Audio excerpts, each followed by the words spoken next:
Okay, good. Do your best to cut perfectly straight, all the way from the tip of the leaf to the stem. The goal is to make a clean incision all the way along the central vein. That's where the juices are the most potent. Uh-huh.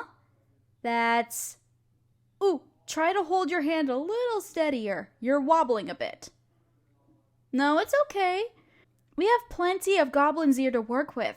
It's a very common plant, as I'm sure you know. It's a little more difficult to extract magic-imbued fluids from it than some others. But if you learn how, you'll never have a shortage of healing potions. Okay, now that you've made the incision, crush the leaf with the side of the knife. You have to do it gently, pushing slightly towards the base of the leaf. If you don't, you'll water the juices down with the weaker stuff. Yeah, that won't work. You pressed too hard. No, it's all right. Don't be discouraged. Here, let's try again. Okay, let's get another... Oh, did you only put one leaf in the mineral water bath? No, don't worry. I forgot to specify. That's on me. I'll tell you what. Let's take a break and have some tea while the leaves soak. Sure. I made sure to heat up some water ahead of time. Well, thank you. That's one of the traits of a good alchemist, you know? Always being prepared. Come here, let's sit on the couch, where we'll be more comfortable.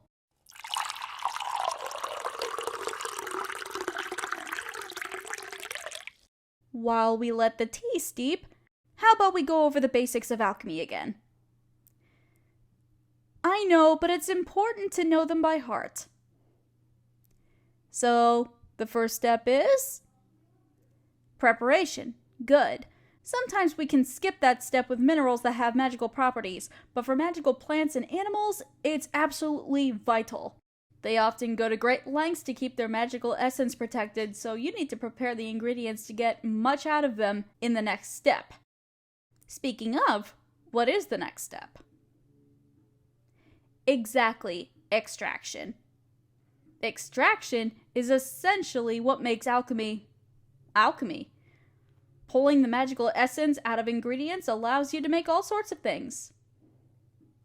As such, it's the important step to get right. That's why I'm starting you off with an ingredient with a slightly more complicated extraction process. It's the fastest way to become a good alchemist. No, I'm not trying to get rid of you. You could be my apprentice as long as you like. But the faster you progress, the sooner we can get to the really fun stuff. Okay, so what's the last step? That's okay, the exact wording isn't that important, so as long as you know the principle behind it. Incorporation is the word you were looking for. Incorporation is where you imbue something. That something is called the reagent, with the essence you extracted. Sometimes the reagent needs some preparation of its own in order to receive the essence. Other times, a catalyst is needed to complete the incorporation. There, that wasn't so bad, was it? And we finished just in time, too. I think the tea is ready. You know, I think I told you this before, but making tea is a little like alchemy. Do you think you could guess which step is which? Close. I'd say that the preparation step is when we cut and dry the herbs and boil the water. Extraction is when we steep the herbs in the water. And incorporation is when we pour it and add sugar, milk, and whatever else. Yeah, see? It makes a lot more sense when you think about it that way.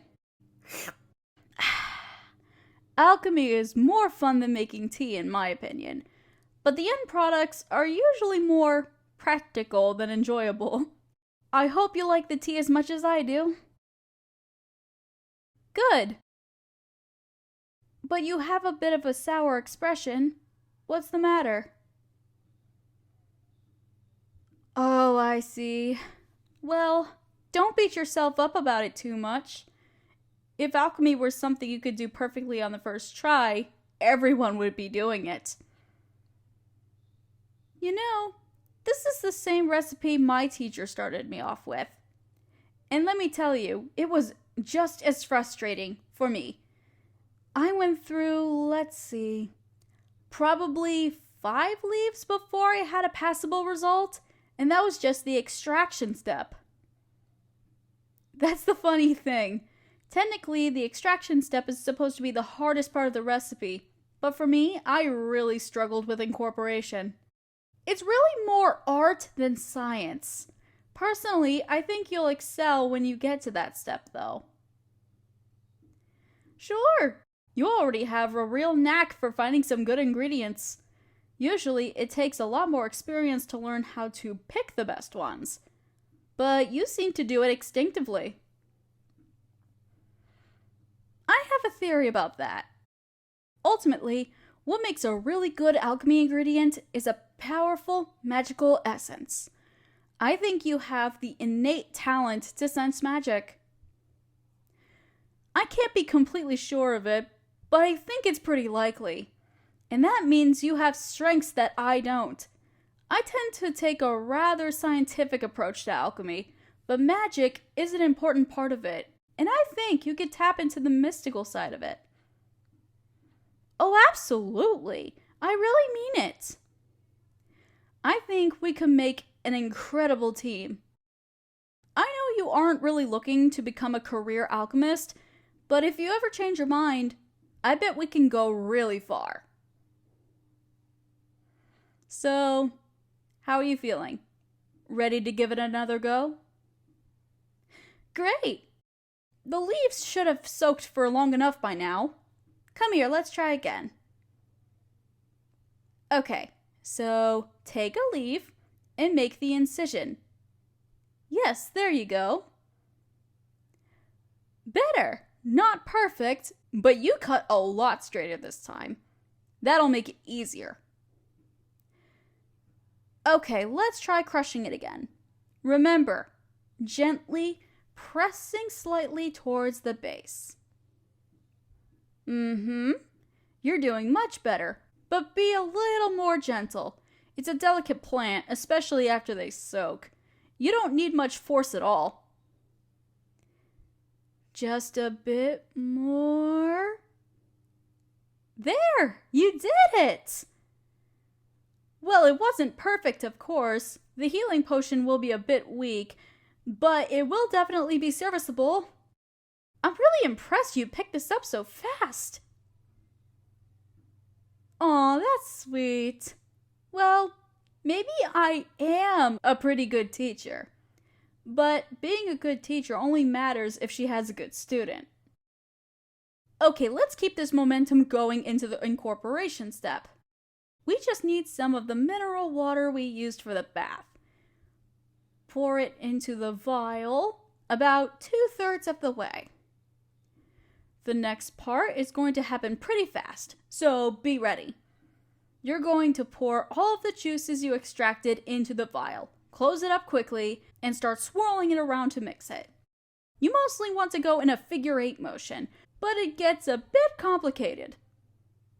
It's unique every time. Without going into detail, the exact mineral contents of the plants and the water affects how it needs to be stirred. That's why we use the same water we soaked the goblin's ear in. It equalizes the mineral amounts a bit to make it easier. But to make a successful potion, you need to watch it carefully. If you're doing it right, it will start to turn red. If it starts turning clear again, you need to adjust. It's something you need to get a feel for. Alright, give it a try. You'll know when you're finished once it stops changing color. Unlike the crushing, this part needs a little bit more force. You can stir it faster. Good. Good. Oh, look at that beautiful shade of red. You're doing so well. And you've done it. My word, you made a potion on your second attempt? I really think you have a knack for this. Let's see. I'll appraise it just to see how well you did. Yep, as I thought, this is a lesser healing potion. Oh, don't be disappointed. I don't think there's ever been an alchemist whose first potion wasn't of lesser quality. It's just how it goes. You should be proud you managed to make a potion at all on your first day. And lesser healing potions have their uses. If you use a really strong potion for a small injury, you can get some unpleasant side effects. Jitters, dizziness, that sort of thing. So you really want a lesser potion for something like a cut. Anyway, I think I was right. To do so well incorporating it, you must have some sort of magic sense. I'll be interested to see how that develops. Well, I had set aside a lot more time for this. Maybe we should have a lesson on exactly how these steps lead to a potion. On second thought, I think you've earned a break. How about I make us a victory dinner? Or I guess more like a victory lunch. Great! I think I have everything we need. You go pour yourself some more tea while you wait. Hey, by the way, I'm really proud of you. I'm happy you became my apprentice.